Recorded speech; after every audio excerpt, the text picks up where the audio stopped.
Oke guys, assalamualaikum warahmatullahi wabarakatuh.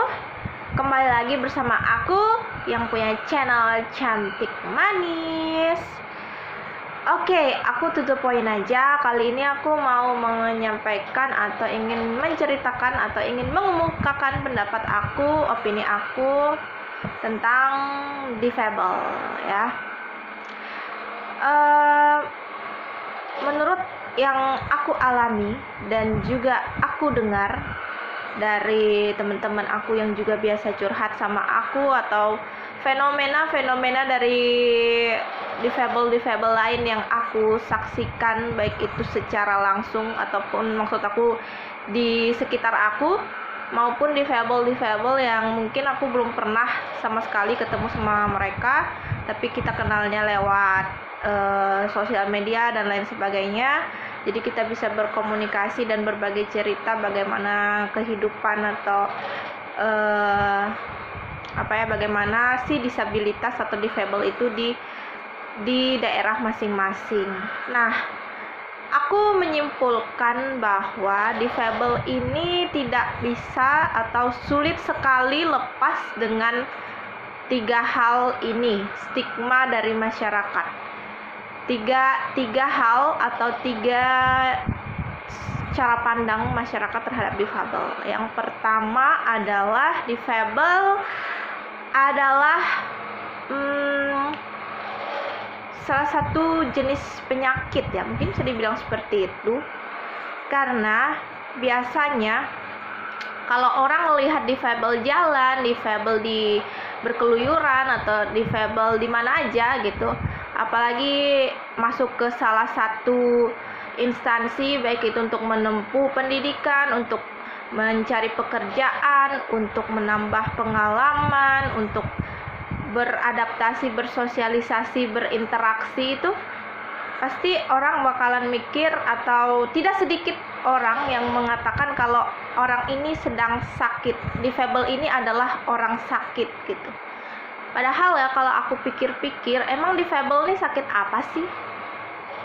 Jadi mentang-mentang, ini aku sorry to say, mentang-mentang orang nggak bisa ngelihat dibilang sakit mata, orang nggak bisa bergerak dibilang lumpuh, sakit, penyakit gitu.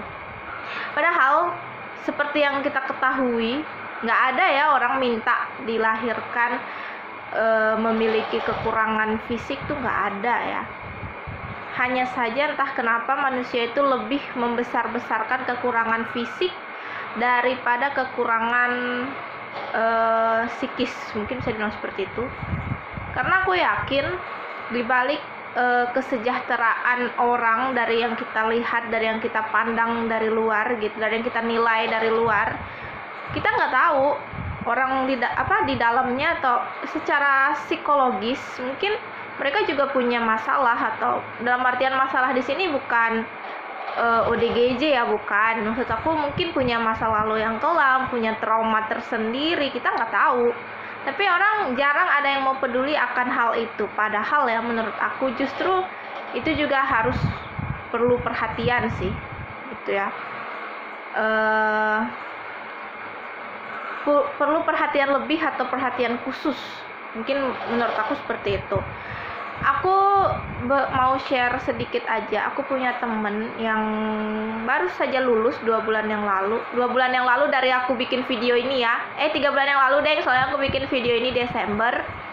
3 bulan yang lalu, berarti sekitar September baru lulus kuliah, jurusan ilmu pendidikan ya. Kalau nggak salah fokusnya itu di bahasa Inggris, pendidikan bahasa Inggris itu, dan ingin mendaftarkan dirinya untuk bekerja, untuk mengabdi kepada negara ya, menjadi seorang guru di sekolah umum, bukan di SLB. Notabene teman aku ini adalah difabel atau disabilitas daksa gitu ya.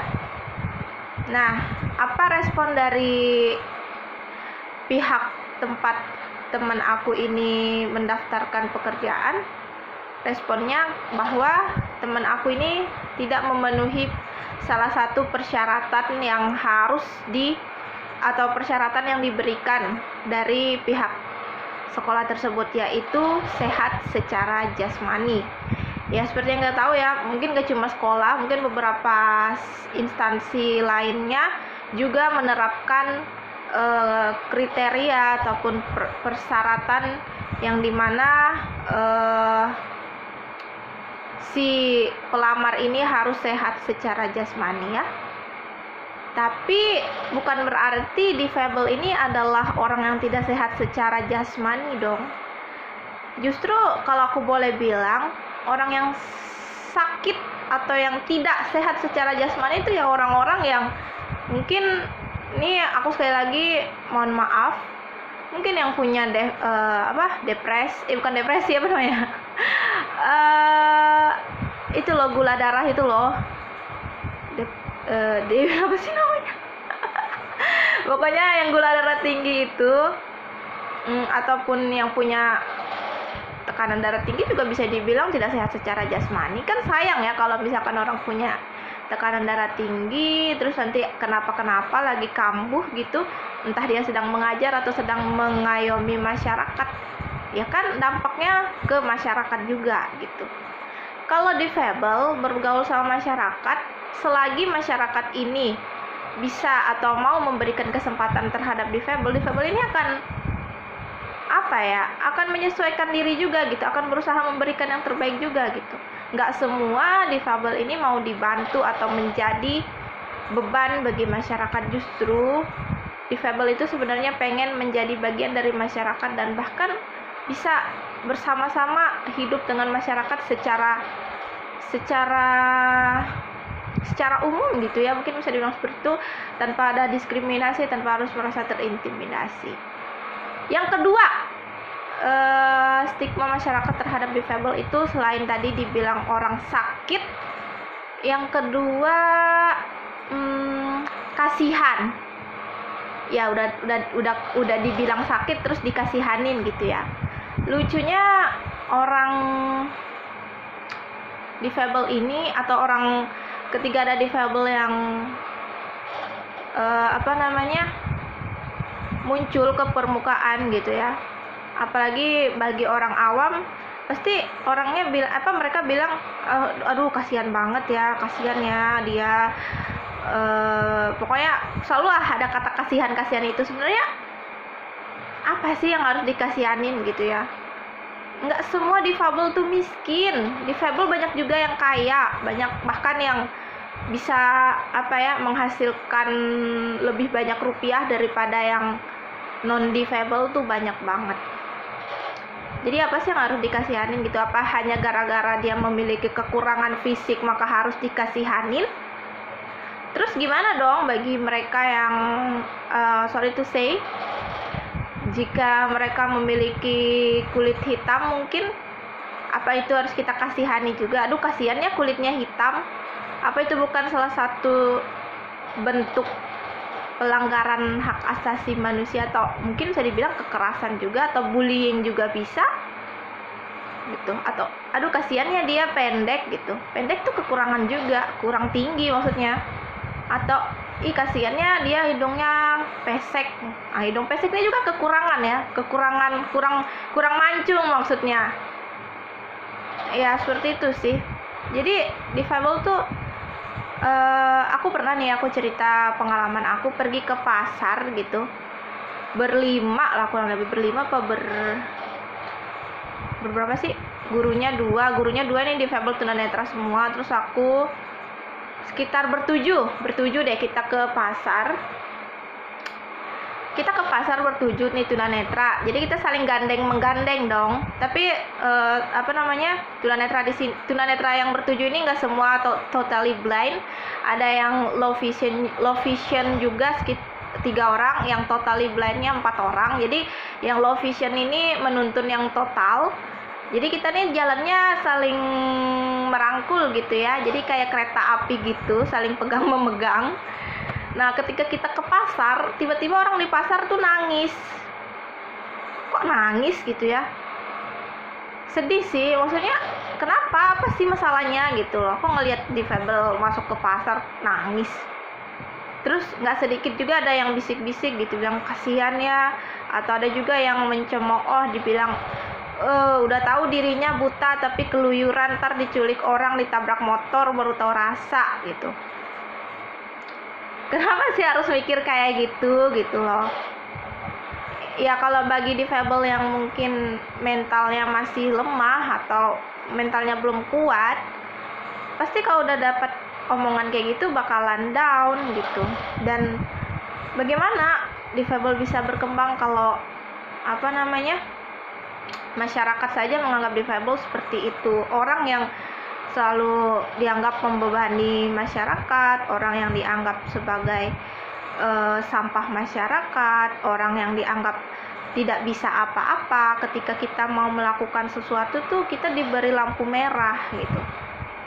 Ya aku tekankan ya, difabel itu nggak butuh dikasihanin, difabel tuh hanya butuh diberi kesempatan. Udah, selagi dia bisa melakukan hal itu, yang mereka akan lakukan gitu. Beri mereka kesempatan gitu. Yang gak usah bilang mereka deh, soalnya aku juga difabel. Beri kami lah ya, beri kami kesempatan. Selagi kami bisa melakukan itu, kenapa tidak gitu? Why not? Kalau kami tidak bisa melakukan itu, kami juga nggak bakalan maksa harus. Karena kan setiap orang punya kapasitas, punya potensi masing-masing.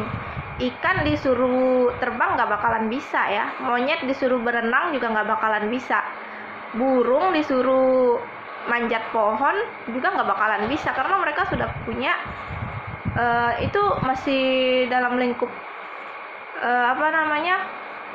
hewan gitu loh.